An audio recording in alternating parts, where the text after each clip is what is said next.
जयमङ्गलभूदाळं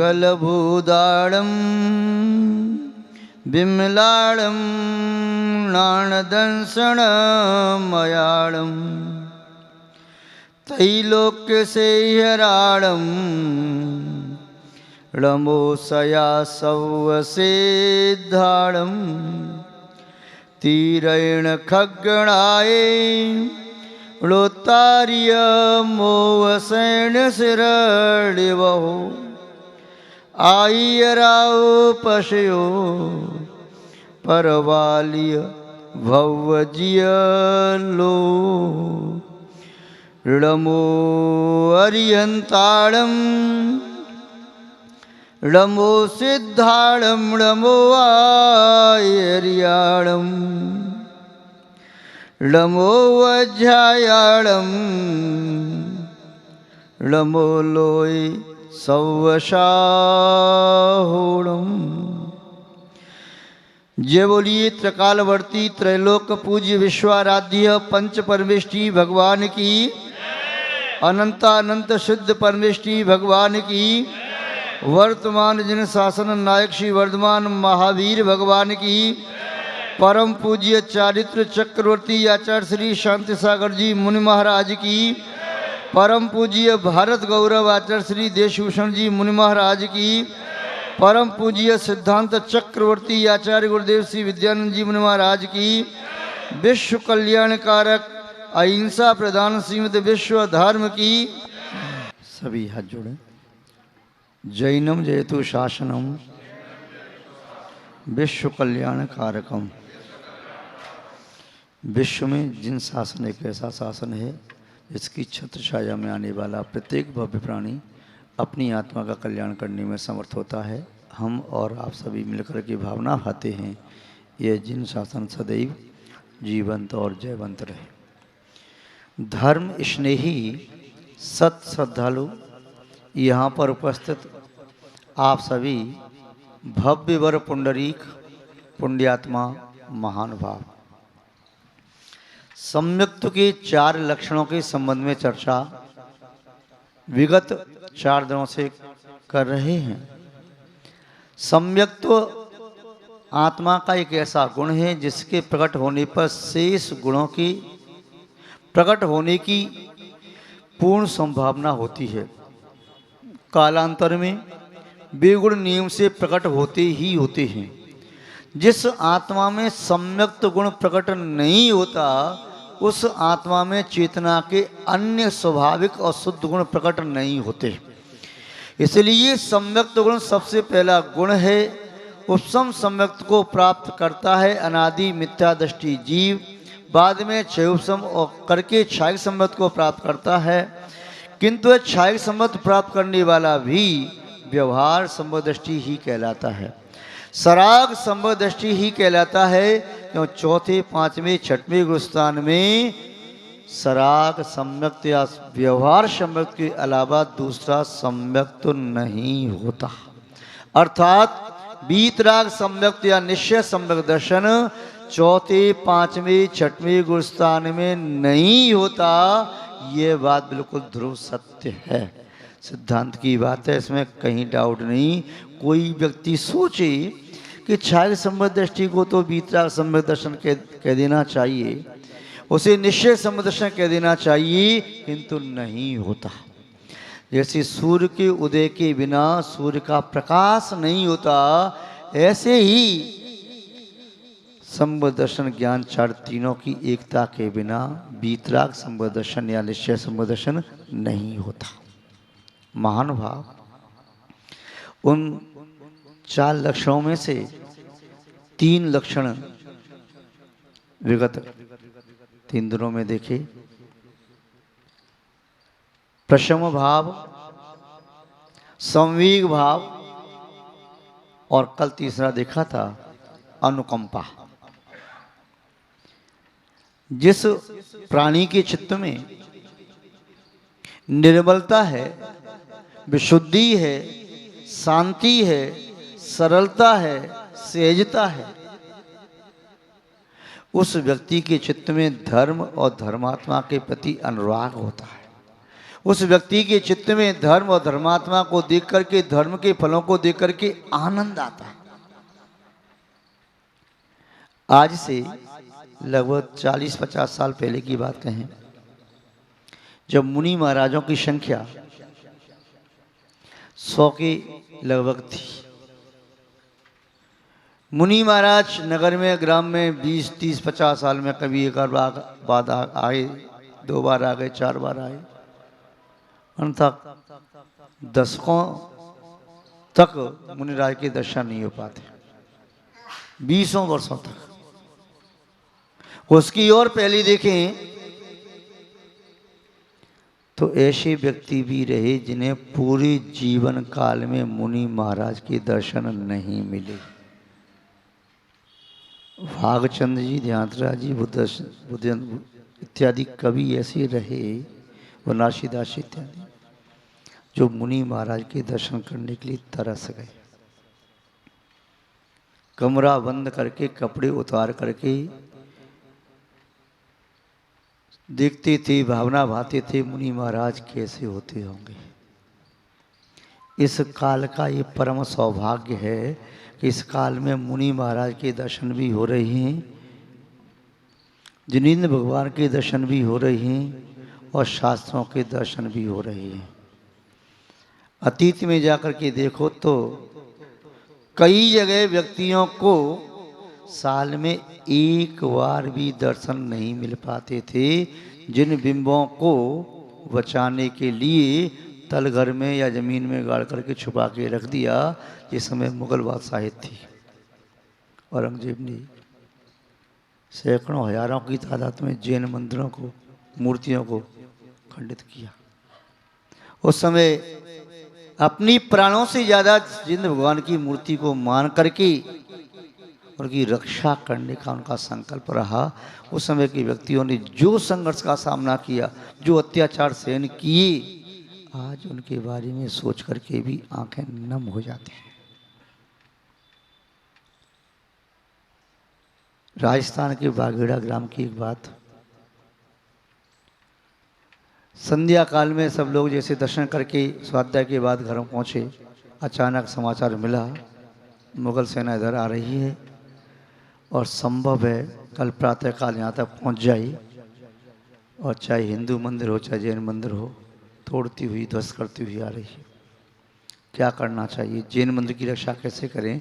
भगवान की रक्षा कैसे की जाए? व्यक्ति आपस में चर्चा कर रहे थे, मीटिंग बुलाती हैं, तत्कालीन में मीटिंग बुलाई, भगवान को लेकर कहाँ जाएं, कैसे जाएं, क्या करें। इतना समय नहीं है कि गड्ढा खोद करके नीचे मंदिर में गाड़ी जा सके, जिन प्रतिमा को सुरक्षा कैसे करें, कुछ भी समझ में नहीं आ रहा। सब लोग दुखी तो हैं किंतु उपाय कुछ नहीं कर पा रहे।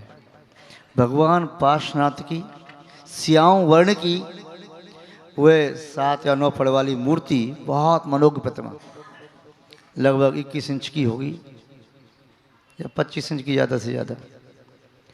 समाज के लोग सब दुखी हैं, उदास हैं, कोई उपाय समझ में नहीं आ रहा भगवान की रक्षा कैसे की जाए। कल यदि कदाचित हमारी आंखों के सामने ये मूर्ति खंडित हुई तो हम जी ना पाएंगे। भगवान पर कुछ भी चोट आई तो हमारे प्राण शरीर में टिक नहीं पाएंगे। सब दुखी हैं किंतु उपाय किसी के पास नहीं। रात को 12 बज के 1 बज गई, एक महिला ने सोचा मैं अपने प्रभु परमात्मा की रक्षा करूंगी, जिसने सबकी रक्षा की है, और रात को 12 बजे 1 बजे अपने प्राणों की उसने आहुति दी भगवान के साथ। भगवान को वो यूँ उठाया, उठा करके सामने कुएं में कूद गई। अभी लगभग 50 साल पहले या 40 साल पहले उस कुएं में जब खुदाई हुई तो नारी कंकाल निकला, हाथ ऐसे लगे हुए, भगवान पार्श्वनाथ की मूर्ति उसमें से निकली। महानुभाव, किस प्रकार एक दुखद, यूं कहें कि संकट के बादल उसमें मंडराते रहे। यानी जैन व्यक्तियों को, जिनका नियम होता है कि बिना देव दर्शन के हम भोजन भी नहीं करेंगे, जल नहीं पिएंगे, उन्हें कई वर्षों तक भगवान के दर्शन नहीं मिले। शास्त्र की बात आपको ज्ञात है, 6-6 महीने तक जैन शास्त्रों की होली जलती रही। कंटिन्यू होली जलती रही। हजारों और लाखों की तादाद में जैन साहित्य चोरी हुआ विदेशों में आज भी है। जो शास्त्र आज हमारे पास नहीं है वह विदेशों में, जर्मन आदि में लाइब्रेरी में आज भी है। दिगंबर साधु मुक्त उपसर्ग आई आपको ज्ञात है। जैन बद्री मूल बद्री पे ले जाते थे। धवला जी, जय धवला जी, महाधवला जी के दर्शन दूर से अलमारी के बाहर से करते और अलमारी को छू करके ऐसा अनुभव करते थे जैसे भगवान महावीर स्वामी का स्पर्श किया हो, साक्षात उनकी वाणी है। किंतु आज हमारा आपका बहुत बड़ा सौभाग्य है, जिनेंद्र भगवान के दर्शन दिन में 2 बार करो, 3 बार करो, 5 बार करो, कोई मनाही नहीं। चाहे स्वर्ण की मूर्ति विराजमान करो, चांदी की मूर्ति विराजमान करो, अष्टधातु की मूर्ति विराजमान करो, पीतल की, तांबे की मूर्ति विराजमान करो, कोई उत्कृष्ट धातु की मूर्ति विराजमान करो, या पाषाण की मूर्ति विराजमान करो। पहले एक समय ऐसा भी आया था जब काष्ठ की मूर्तियां भी चलती थीं, काष्ठा संघ की स्थापना तब हुई थी। रत्नों की मूर्तियों का उल्लेख तो पूरा चतुर्थ काल से है, क्योंकि भगवान शिवदेव के पुत्र भरत चक्रवर्ती ने जो बिंब स्थापना की वह रत्नों के बिंबों की स्थापना की, मणियों के बिंबों की स्थापना की, चाहे सूर्यकांत मणि, चंद्रकांत मणि, स्फटिक मणि, वैडूर्य मणि, या रत्न में हीरे की, मूंगा की, पन्ना की, नीलम की, वैडूर्य मणि, जो कुछ भी ऐसे थे। और कई जगह आज भी शुद्ध रत्नों की मूर्तियां प्राप्त होती हैं, दर्शन होते हैं। महानुभाव, ये जिन बिंब सम्यक्त को निर्मल करने वाले हैं, जिनवाणी की वचन चित्त को निर्मल करते हैं, और जिनवाणी की वचन तो परम औषधि है। जिण वैणम परमोषहि, आचार्य कुंदकोण स्वामी लिखा है जिण वचन परम औषधि है, इसके पीते, इसका पान करते ही विषय और कषाय की वेदना दूर होती है। नृगंत साधुओं का सानिध्य मिल जाता है तो सानिध्य मिलते ही उनके चरण स्पर्श भले ही मत करो, किंतु उनके शरीर से निश्चित विशुद्ध वर्णा, उनका आभा मंडल निस्संदेह भव्य जीवों को प्रभावित करता है। जैसे नदी के किनारे बैठने पर उसकी शीत लहर शरीर के संताप को दूर करती है और चित्त में आनंद भर देती है। कोई भी विकल्प चल रही हो, मन उद्वेलित हो, और वहाँ पहुँच कर के प्रातः काल या संध्या काल में जब नदी के किनारे व्यक्ति घूमता है तो सब विकल्पों को भूल जाता, बड़े आनंद का अनुभव करता है। ऐसे ही मुनि महाराज के समीप पहुँच करके व्यक्ति को लगता है कि सब कुछ मिल गया, सब चिंताएं दूर हो जाती हैं। महानुभाव, परमार्थभूत देव, शास्त्र और गुरु, ये 3 ही हमारी चेतना की चेतनाएं हैं। चेतना के तो 2 भेद हैं, ज्ञान चेतना और दर्शन चेतना, किंतु सम्यक्त के 3 आधार हैं। ये सम्यक्त की 3 चेतनाएं हैं, वीतरागी सर्वगतोपदेशी जिनेंद्र भगवान, और उन जिनेंद्र भगवान की वाणी, और उन वाणी के अनुसार उनके मार्फत चलने वाले निर्गंत गुरु, देवशास्त्र गुरु सम्यक्त की चेतनाएं हैं। देवशास्त्र गुरु में से 3 में से किसी को भी निकाल दिया तो सम्यक्त जख्मी हो जाएगा, घायल हो जाएगा, और वह सम्यक्त मृत्यु को प्राप्त हो जाएगा। सम्यक्त की 8 अंग होती हैं, एक अंग भी कम हो जाए तो समझो किसी व्यक्ति के शरीर में से एक अंग कम करने पर व्यक्ति पूर्ण अंग नहीं कहलाता और वह मंगल कार्य करने में समर्थ नहीं होता, पात्र नहीं है। ऐसे ही सम्यक्त का एक अंग भी कम हो जाए तो सम्यक्त भी अपंग हो जाता है, विकलांग हो जाता है। और सम्यक्त के 3 आधार में से कोई एक निकल जाए फिर तो समझो वह सम्यक्त वेंटिलेटर पर पहुंच गया, बचना मुश्किल है। देवशास्त्र गुरु 3 के माध्यम से ही सम्यक्त सुरक्षित है, 3 में से एक की भी कमी हो गई तो सम्यक्त सुरक्षित नहीं। महानुभाव, चौथा लक्षण जो दिया है सम्यक दर्शन का, जिसकी चर्चा करनी है, वह है आस्तिक्य। कल अनुकंपा के संबंध में बात की थी कि धर्मात्मा का हृदय कितना दया से भरा हुआ होता है, उससे दूसरे का कष्ट देखा नहीं जाता, सहा नहीं जाता। जैसे किसी माँ से अपने बेटे का कष्ट नहीं सहा जाता, स्वयं अस्वस्थ है, बुखार से शरीर तप रहा है, 3 दिन से भोजन नहीं किया, सर दर्द के मारे फटा जा रहा है, फिर भी बालक को थोड़ा सा भी कष्ट हो, बालक की आंखों में आंसू आ जाए तो माँ की आंखों के आंसू रुक नहीं सकते।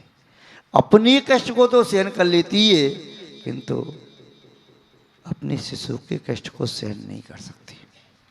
ऐसे ही धर्मात्मा इतना दयालु होता है, कई बार तत्व का चिंतन करके अपने कष्ट में तो समता भाव रख लेता है। जितने मुनि महाराज हुए उन पर उपसर्ग आया भी अपने कष्ट में तो समता भाव रखे रही, किंतु दूसरों के कष्ट से पिघल गए। नवनीत होता है, सूर्य की किरण या दीपक का तेज प्रकाश या अग्नि की समीपता उसे मिल जाए तो पिघलने लगता है। स्वताप को सहन करके पिघलने लगता है, किंतु समदृष्टि पर ताप को देख करके पिघल जाता है। उसका चित्त दूसरे को दुखी देख करके पिघलता है। ये उसकी अनुकंपा है, करुणा है, दया है। और उसका शरीर भले ही सूख जाए, आंखों के आंसू भले ही सूख जाएं, कि चित्त में भरा हुआ करुणा का जल कभी नहीं सूखता। वह सम्यक दृष्टि जो प्रसम भाव, संवेग भाव, अनुकंपा से युक्त होता है, आस्तिक भाव का भी वह निस्संदेह दृढ़ता के साथ पालन करता है। आस्तिक गुण भी उसका है, उसे विश्वास है। किस पर? अपनी आत्मा पर। उसी अपनी आत्मा पर विश्वास है कि मेरी आत्मा भी परमात्मा बन सकती है। और ये विश्वास सिर्फ और सिर्फ भव्य जीव के मन में पैदा हो सकता है, अभव्य के मन में नहीं।